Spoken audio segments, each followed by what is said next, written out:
Hello friends, आज हम नागरिक शास्त्र में सतत और व्यापक मूल्यांकन के बारे में पढ़ेंगे।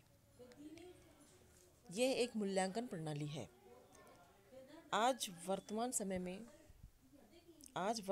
में मूल्यांकन की प्रणाली लिखित परीक्षा है, जिसके द्वारा संकलित आंकड़ों के आधार पर छात्रों का प्रगति पत्र तैयार किया जाता है, परंतु उसमें पूर्णतः सत्यता, विश्वसनीयता के आधार पर व्यक्ति का पूर्ण विकास हो पाना असंभव है।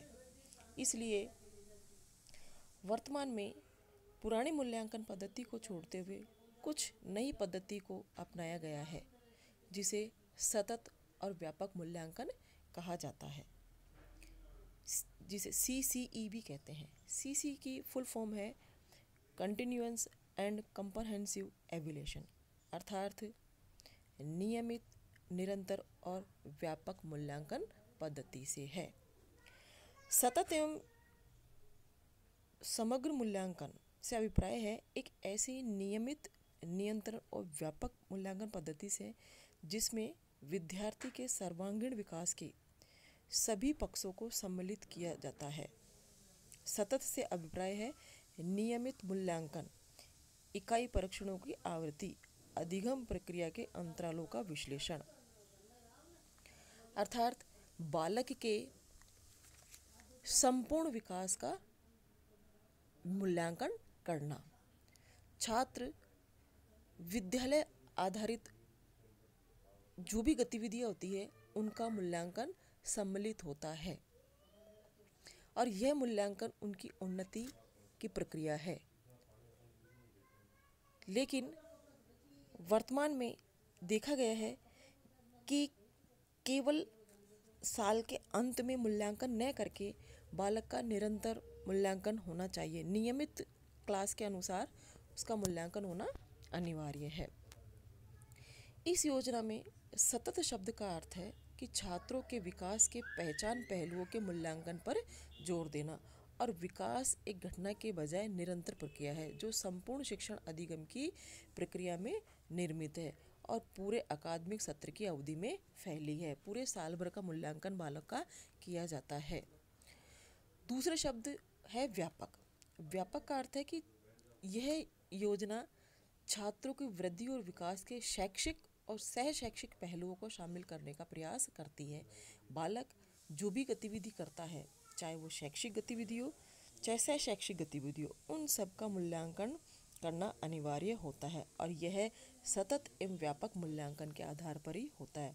अर्थात सतत एवं व्यापक मूल्यांकन एक नियमित, निरंतर और व्यापक मूल्यांकन पद्धति है। इसमें बालक का संपूर्ण विकास होता है और बालक का समग्र विकास होते हुए उसका मूल्यांकन सभी पक्षों को सम्मिलित किया जाता है।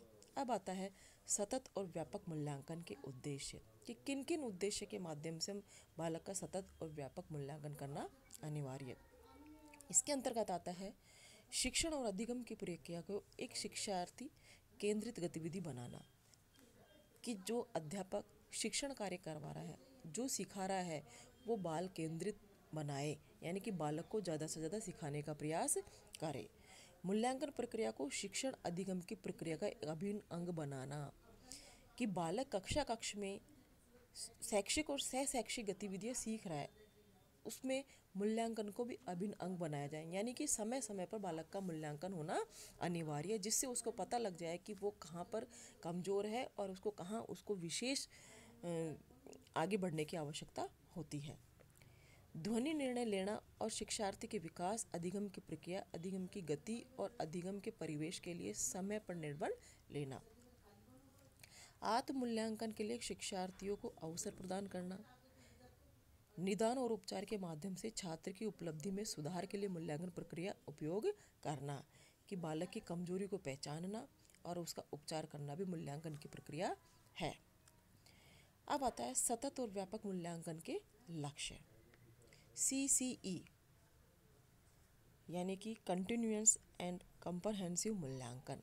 इसका मुख्य उद्देश्य है कि बच्चों की विद्यालय में उपस्थिति के दौरान उसके हर पहलू का मूल्यांकन करना, कि बालक विद्यालय में जाता है, जो भी गतिविधि करता है उसका मूल्यांकन करके उसका सर्वांगीण विकास करना ही सतत एवं व्यापक मूल्यांकन का लक्ष्य होता है। सीसीई का उद्देश्य है बच्चों के तनाव को कम करना, समय समय पर उसका मूल्यांकन करते हुए बालक की कमजोरी को अवगत कराना तथा उसे बताना। मूल्यांकन को व्यापक और नियमित बनाना, जैसे जैसे चैप्टर पढ़ाए जाते हैं उनका तुरंत मूल्यांकन करना और बालक की कमजोरी को अवगत करना और उसका निदान भी करना। रचनात्मक शिक्षण के लिए शिक्षक को स्थान प्रदान करना, निदान और उपचार के साधन प्रदान करना।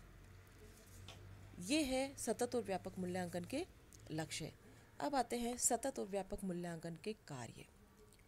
सतत एवं व्यापक मूल्यांकन शिक्षक को प्रभावी शिक्षण की रणनीतियों को व्यवस्थित करने में सहायता करता है।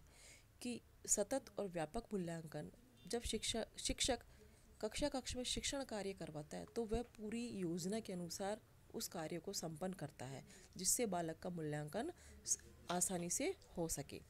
सतत मूल्यांकन कमजोरियों का निदान करने में भी सहायक होता है। सतत मूल्यांकन के माध्यम से छात्र अपनी शक्तियों और कमजोरियों को जान सकते हैं। सीसीई दृष्टिकोण की मान्यता प्रणाली में परिवर्तन की पहचान करने में भी मदद करता है, यानी कि पूर्ण रूप से बालक के सभी पहलुओं का विकास सम्मिलित है और बालक की कमजोरियों को पहचान कर उसका मूल्यांकन करना अनिवार्य हो जाता है। अब आता है सतत और व्यापक मूल्यांकन की विशेषताएं। सतत पहलू मूल्यांकन के निरंतर और आवधिक पहलू का ध्यान रखता है, यानी कि निरंतर बालक को जैसे जैसे शैक्षिक कार्य करवाया जाता है उसका निरंतर मूल्यांकन भी होता रहता है। सीसीई का व्यापक घटक बच्चों के व्यक्तित्व के सर्वांगीण विकास के मूल्यांकन का ध्यान रखता है। इसमें विद्यार्थी के विकास के शैक्षिक के साथ साथ सहशैक्षिक गतिविधियों को भी शामिल किया जाता है। शैक्षिक पहलुओं में पाठ्यक्रम संबंधी क्षेत्र या विषय विशिष्ट क्षेत्र शामिल है, जबकि शैक्षिक पहलुओं में जीवन कौशल, सह पाठ्यक्रम संबंधी गतिविधियां, दृष्टिकोण आदि सभी सम्मिलित होते हैं। सह शैक्षिक क्षेत्रों में मूल्यांकन पहचान मानदंडों के आधार पर कई तकनीकों का उपयोग करके, जबकि जीवन कौशल में आकलन और परीक्षण सूची के संकेतों के आधार पर मूल्यांकन किया जाता है। ये थी हमारी सतत और व्यापक मूल्यांकन की विशेषताएं। चूँकि देखा गया है कि सतत और व्यापक मूल्यांकन प्रणाली जो है वो केंद्रीय माध्यमिक शिक्षा बोर्ड ने शिक्षा प्रणाली में सुधार एवं सुदृढ़ता लाने हेतु मूल्यांकन के लिए इस पद्धति को अक्टूबर 2009 में कक्षा 9 व 10 के लिए लागू की थी।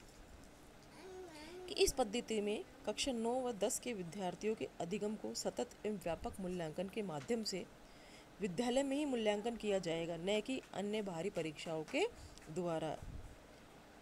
क्योंकि जो मूल्यांकन पुरानी जो परंपरागत मूल्यांकन प्रणाली है उसमें बालक के कुछ पहलुओं का ही मूल्यांकन हो पाता है, लेकिन सतत और व्यापक मूल्यांकन प्रणाली ऐसी है जिसमें बालक के संपूर्ण पक्षों का मूल्यांकन किया जाता है तथा बालक की प्रत्येक कमजोरी को समझ लिया जाता है कि बालक कहाँ कमज़ोर है, उस पर ज़्यादा से ज़्यादा टीचर ध्यान देते हैं। इसलिए इस नई प्रणाली को, आधुनिक मूल्यांकन पद्धति सतत और व्यापक मूल्यांकन प्रणाली को अपनाया जा रहा है, जिससे बालक की पूरी कमजोरी को ध्यान में रखते हुए उसके आगे उसके व्यवहारिक पक्ष और उसके आध्यात्मिक पक्ष, शैक्षिक पक्ष को मजबूत किया जाए और बालक का संपूर्ण विकास किया जाए। इस तरह से आज हमने सतत और व्यापक मूल्यांकन का अध्ययन किया।